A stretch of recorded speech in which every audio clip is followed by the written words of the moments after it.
Achieng sat quietly on the cold clay floor of what had once been her joyful home, holding her daughter Zawadi close to her chest. It had been several days since her beloved husband, Cato, was laid to rest. The home that once rang with music and laughter now felt like a hollow shell, filled only with silence and sorrow. Her head was bald, her hair shaved clean as part of the widow's mourning rites, and with each hour, she felt her world slipping further into darkness. On the morning after the burial, a knock came at the door. It was Lukwago, Cato's younger brother. His expression was hard, his voice colder than stone. "You know the way of our people, Achieng," he began flatly. "Now that Cato is gone, I must take charge of you and the girl. You are to become my wife." Achieng's stomach twisted. Marry Lukwago, the idea made her blood run cold. Where Cato had been patient, warm, and kind, Lukwago was cruel, arrogant, and quick to anger. She stood up, wrapping her arm tightly around Zawadi. "I can't, Lukwago. I won't marry you."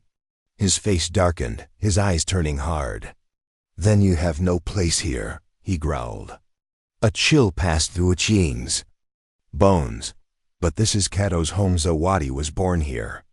We have nowhere else to go." Lukwago shrugged with cruel indifference. "You bore no son. Without one, you have no claim to this house. Everything belongs to me now." Achieng fell to her knees, tears spilling freely. "Please, Lukwago, at least let us stay in the back hut. We have no family, no one else. Zawadi is still so small." But Lukwago turned his back, voice sharp and unmoved. "If you won't become my wife, you're not welcome here. Leave now, or I'll see you dragged out." Achieng's heart cracked like dry earth beneath her grief. She had buried her husband, and now she was being cast out of the only home she knew. With nowhere to turn, she gathered what little she could carry and stepped out into the bitter, uncertain night. The path ahead was silent, the wind cutting through her thin shawl like a blade. Zawadi's soft voice broke the stillness. "Mama, are we going back home?" Achieng swallowed the sob rising in her throat and forced a smile that trembled on her lips. "We're going to find a new home, my sweet, a safe one." But inside, her heart quivered with fear. She didn't know where they were going, only that she couldn't stop walking. That night, they slept on a wooden bench beneath the stars, Zawadi curled tightly in her arms. Achieng stayed awake, watching the sky, wondering how life had turned so cruel. Each heartbeat thudded with fear, but she clung to one purpose to keep going for her child. Days passed. Achieng knocked on doors, humbly asking for any work. But door after door closed on her face, some politely, others with bitter words. She wandered dusty streets with Zawadi's tiny hand tucked in hers, her legs heavy and aching, her heart weighed down even more. They searched for shelter until their feet were raw and their spirits low, but no one offered them rest. The cold wind stung their skin, and at last Zawadi whispered with dry lips, "Mama, I'm hungry." Achieng dropped to her knees, brushing a strand of hair from her daughter's forehead. Her voice cracked as she smiled. "We'll find food soon, I promise." As they trudged on, a man named Odiambo noticed them. He had seen that hollow look before, the look of a woman broken by loss. He saw Achieng's shaved head, her hollow eyes, and the child clinging to her side. Odiambo felt something stir in his chest. Without a word, he walked beside them, his pace gentle, his eyes kind. Achieng didn't notice him at first. Her mind was a storm of worry. But when she felt his presence, she tensed, afraid. She turned slightly and met his gaze, ready to flee. But Odiambo's expression held no threat, only compassion. With a soft nod, he motioned for them to follow. He led them to his modest home, just a few paths away. It was small but warm. The fire inside glowed softly against the mud walls. Achieng hesitated at the door, uncertain. Zawadi's eyes lit up at the warmth, her body pulling her inside. On the table sat a simple meal: boiled cassava, maize bread, and a jug of water. Zawadi ate quietly, hunger overtaking fear. Achieng finally sat down, her strength failing. For the first time in days, she felt a glimmer of peace. Odhiambo returned with a blanket and a mat, offering her rest. Achieng didn't know how long they'd stay or what tomorrow held, but for now Zawadi was safe, and that was enough. Odhiambo had known from the very moment he first saw Achieng and little Zawadi wandering the streets that he didn't just want to help them, he wanted them to stay, to belong, to never leave his side again. When he finally found the courage to say it, Achieng was taken aback. Her heart pounded in her chest, words stuck in her throat. She barely knew this man, and the idea of love felt like a distant foreign thing, especially so soon after losing Cato, the man who had once been her world. Though she couldn't say she loved Odhiambo, his offer seemed like the only thread of safety she had left. She was a widow, an orphan, and had no home to return to, not after what Lukwago had done. Slowly, with uncertainty clouding her thoughts, Achieng agreed. She had to think of Zawadi's future, and Odhiambo promised stability, protection, and a roof over their heads. So she stepped into this new life, unsure but hopeful. At first, things moved smoothly. Odhiambo treated Zawadi kindly, helped around the house, and seemed to carry the weight of a man trying to build something meaningful. Achieng began to believe, just a little, that maybe something new could grow from the ruins of her past. But not all was as it seemed. Soon, quiet voices in the market began to reach her ears.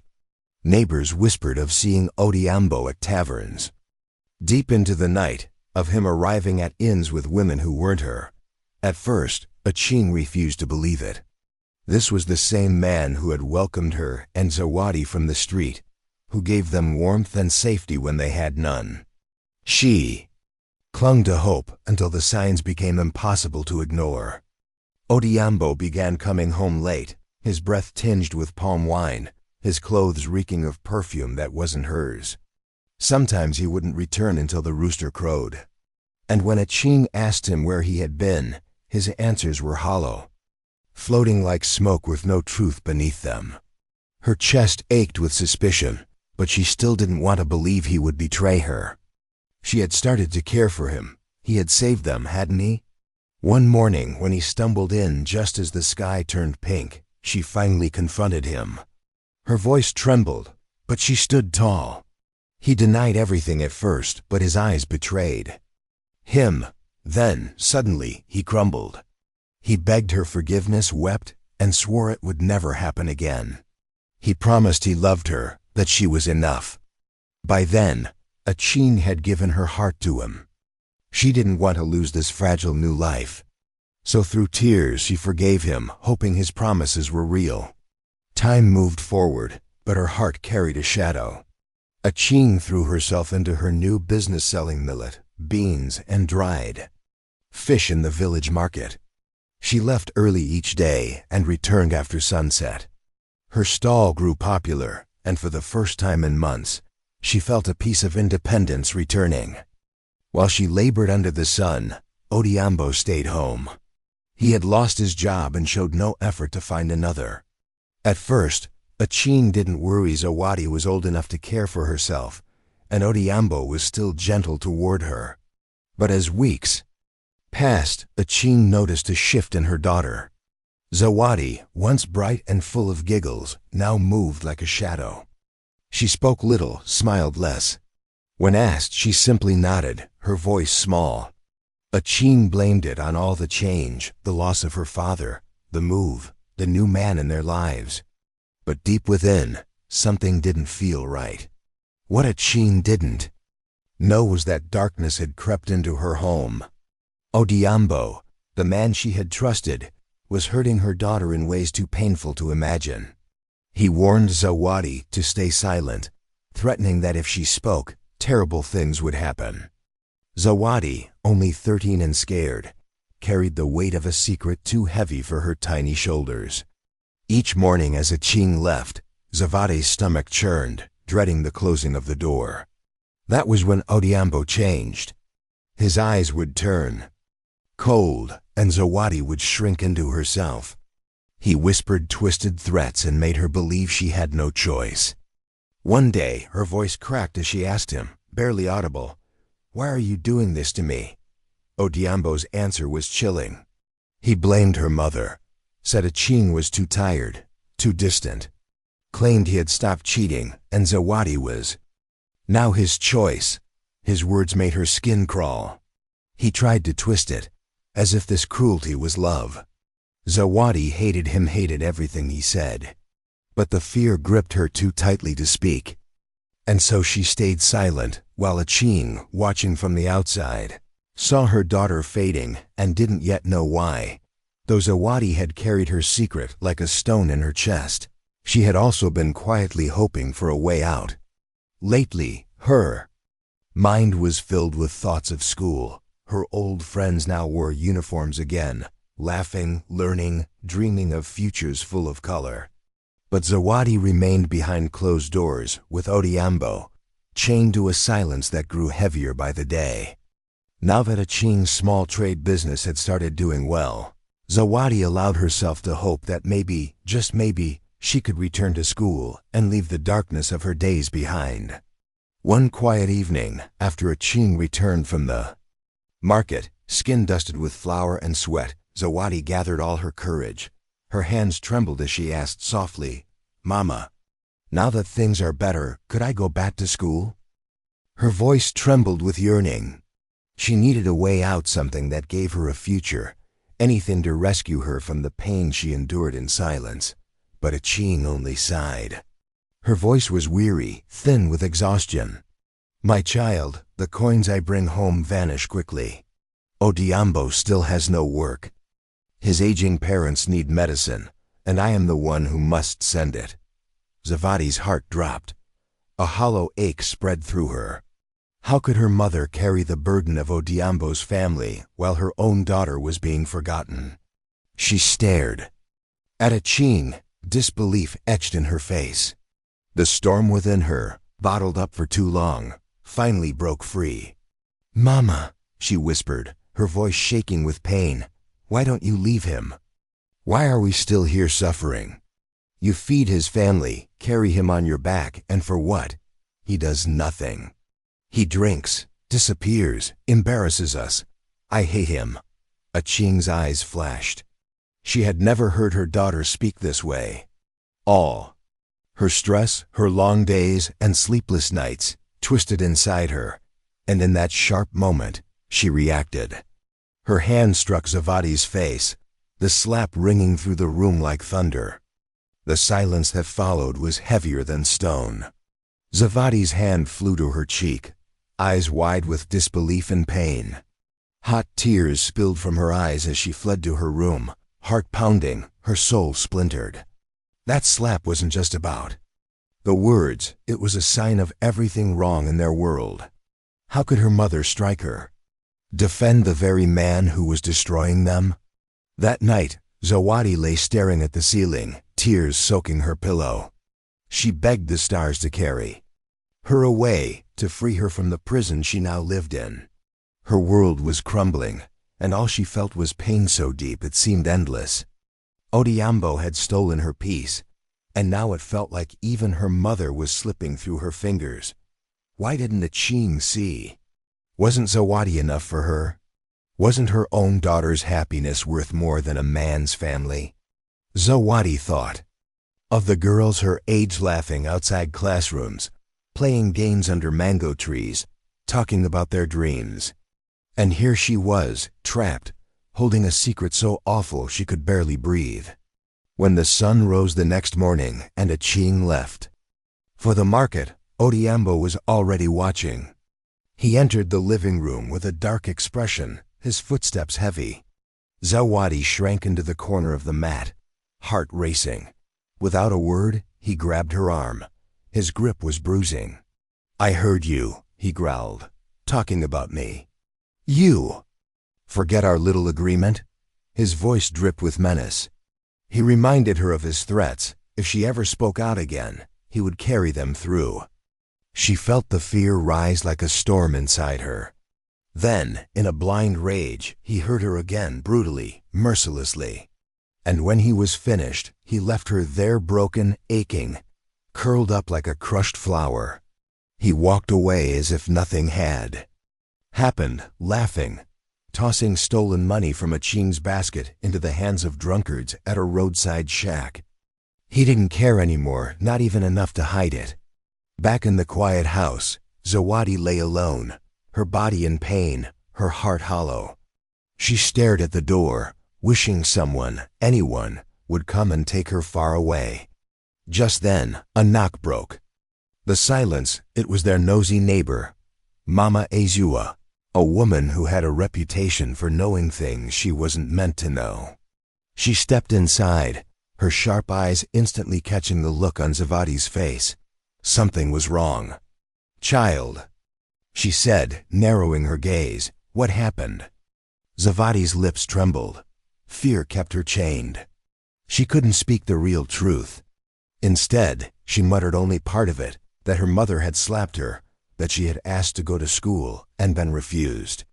Even that small truth was enough to ignite something in Mama Azua. Her voice rose. "What kind of mother puts a man before her child's future, eh? That useless man?" Zawadi tried to calm her, fear rising again. But Mama Azua's anger had only just begun. Zawadi had begged Mama Azua not to speak, her eyes wide with fear, but the old woman wasn't the kind to hold her tongue. She didn't care about keeping peace, only about what was right. That very evening, as soon as Achieng returned from the market with her basket of dried maize and weary feet, Mama Azua stormed across the path, her sandals slapping hard against the ground. Achieng had barely set her goods down when the door burst open, and Mama Azua's sharp voice filled the room like a rising storm. "How dare you call yourself a mother?" she barked, her words slicing through the air.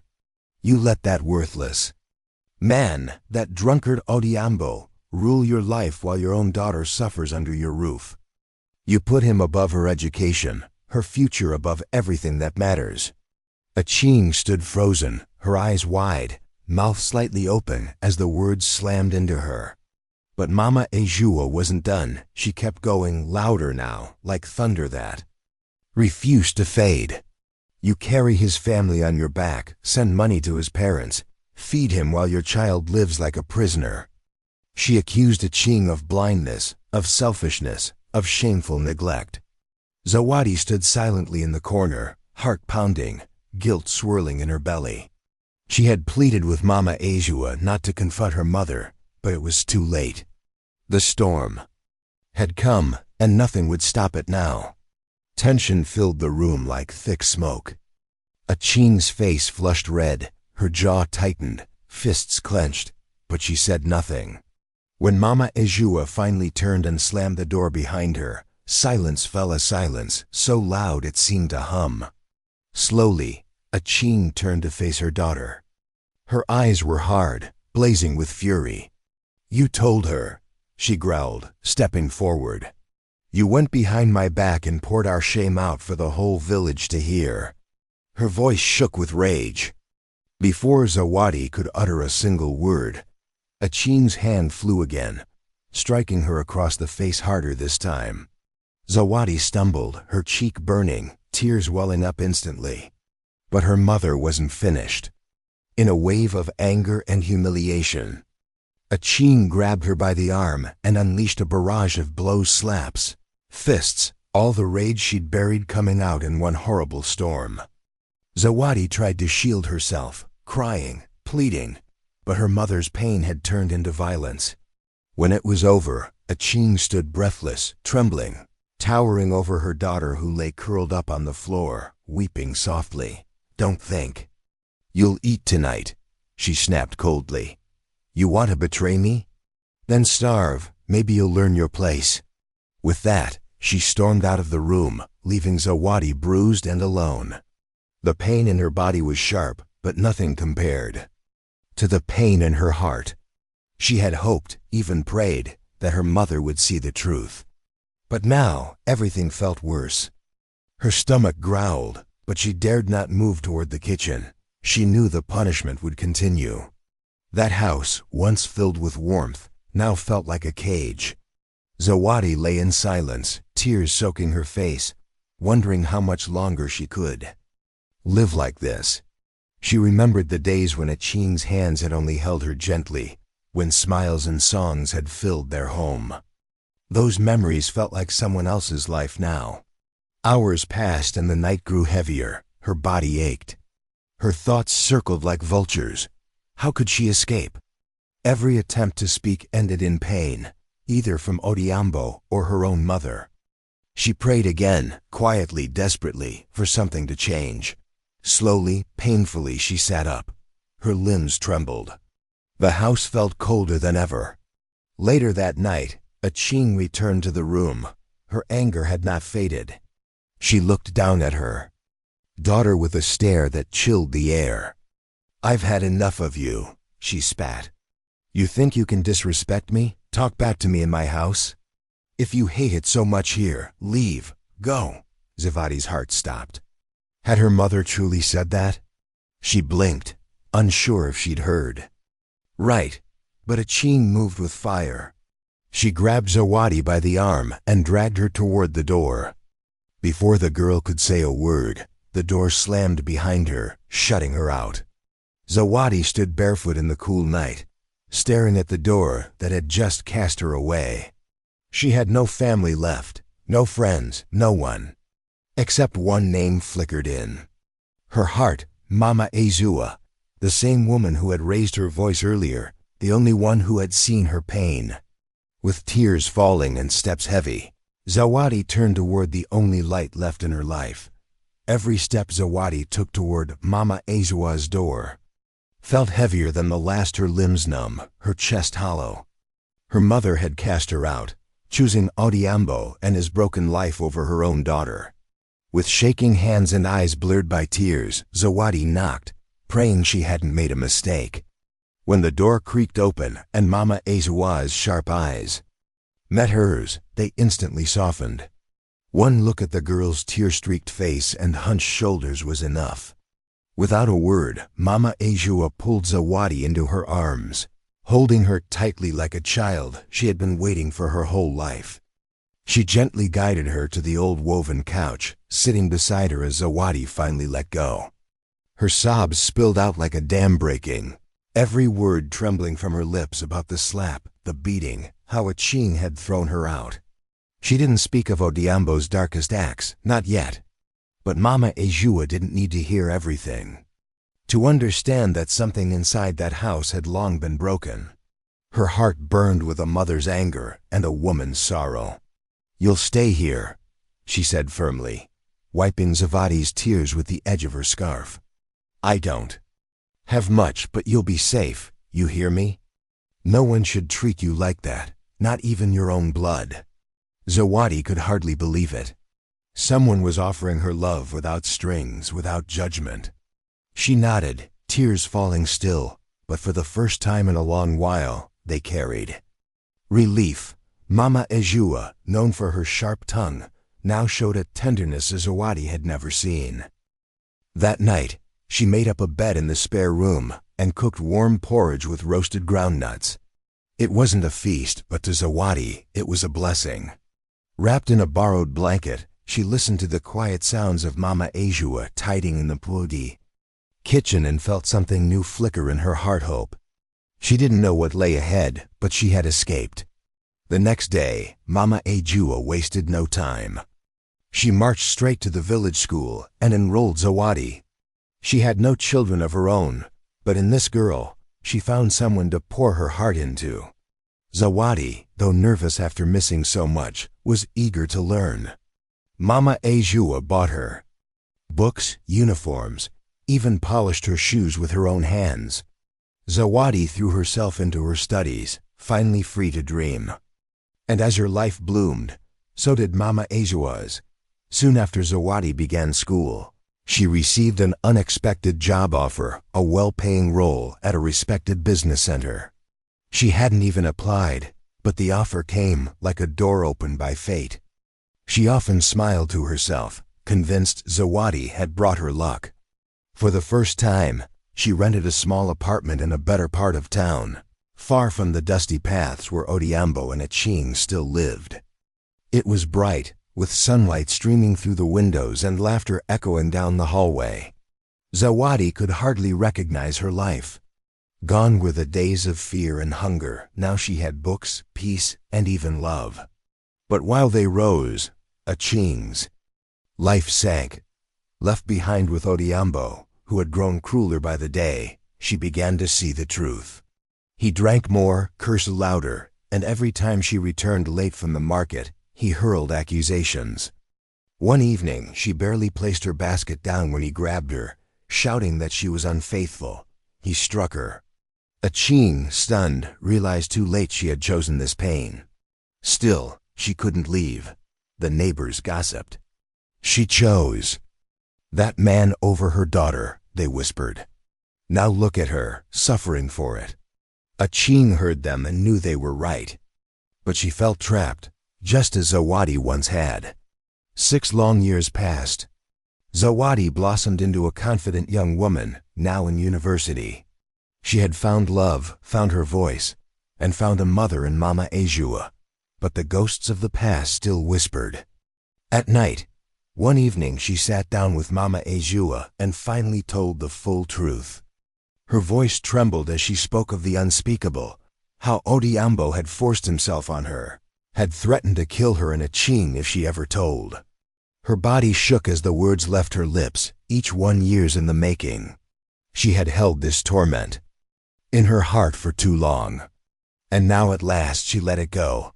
Mama Ejua was stunned beyond words. She had always known Odhiambo was a man with darkness in him, but hearing the full truth from Zawadi's trembling lips ignited a fire in her chest. Rage boiled in her blood as the girl described the threats, the fear, and the pain she had buried. For years. You should have told me, Mama Ejua said, her voice breaking. Zawadi wiped her tears, her voice soft. I wanted to forget. It's behind me now. I'm free. But Mama Ejua was not ready to forget. Something deep within her, something maternal, something furious rose up.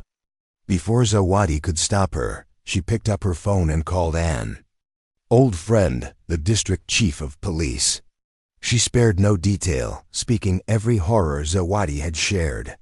The commissioner's shock turned to swift action. Within hours, officers arrived at Odhiambo's home and placed him under arrest. The news spread like wildfire. Achieng, still wrapped in denial, rushed to the police station, shouting, demanding to know what was happening. She claimed it was all lies, that Zawadi was just bitter, trying to ruin their lives. But the officers were already building a case, gathering statements, speaking with neighbors who had long witnessed Odhiambo's drinking and violence. The truth was no longer hidden. More witnesses came forward, people who had seen things, who had heard screams, who had kept silent too long. Achieng refused to believe any of it.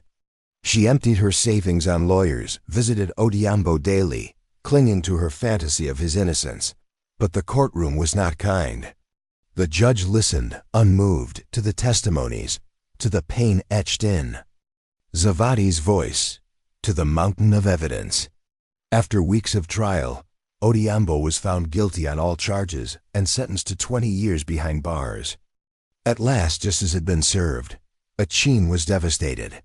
Her life was in ruins, her savings gone, her name shamed, and worst of all, her daughter lost. She had chosen the wrong side and now stood alone. Back in her house, silence swallowed. The rooms where laughter once lived. She had defended a man who destroyed everything, and now there was nothing left to defend. Meanwhile, Zawadi and Mama Ejua walked home from court, hands clasped. For Zawadi, it was the first step toward true healing. Mama Ejua held her close, whispering, "You're safe now, my child. It's over." 2 weeks after Odhiambo's sentencing, Achieng remained in the house, unable to let go of the one thing she still had. But grief was her only companion. Then came a knock. Achieng opened the door to a woman she didn't recognize, tall, sharp-eyed, and furious. Without hesitation, the woman introduced herself, Odiambo's wife. Achieng's breath caught. The woman explained that while Achieng had been living with him, he had another family, 5 children, a wife, and a home in another village. Much of the money Odiambo stole from Achieng had gone to support them. Achieng's knees nearly buckled. How could she have been so blind? But the woman had come for more than truth. "This house," she said, "is mine, ours, you are living in. What my children should have." Achieng refused to leave. "I've given everything for this place. I won't leave it behind," she said through clenched teeth. The woman narrowed her eyes and left. But she returned the next day with 2 large men beside her. Achieng's heart pounded as they entered. "Out," the woman commanded. "Now." Achieng pleaded, tried to explain, but the men ignored her. They shoved her clothes into sacks, tossed them by the door, and stripped the house bare. Everything she had worked for, furniture, pots, clothes, even the mat Odiambo once slept on, was taken. And when they were done, they shoved her out the door like an unwanted ghost. Achieng stood in the dust, holding only what she wore. The house that had once been hers now belonged to strangers. Her tears came fast and bitter. She had defended Odiambo, loved him, sacrificed her daughter for him, and in the end, he had left her with nothing but pain. As she walked aimlessly down the road, she turned to the one place that still carried a glimmer of hope, Mama Ajua's. But the gatekeeper told her they were gone. Mama Ajua and Zawadi had moved abroad weeks ago for work. Achieng stood there, stunned, knowing she would never see her daughter again. She had lost her final chance. And Lukwago, Odiambo's bitter brother, walked the same road of regret. As he stumbled under the weight of guilt for how he once treated Achieng, a speeding car ended his story in one brutal moment. This tale reminds us that choices made in pride or selfishness leave trails we may never outrun.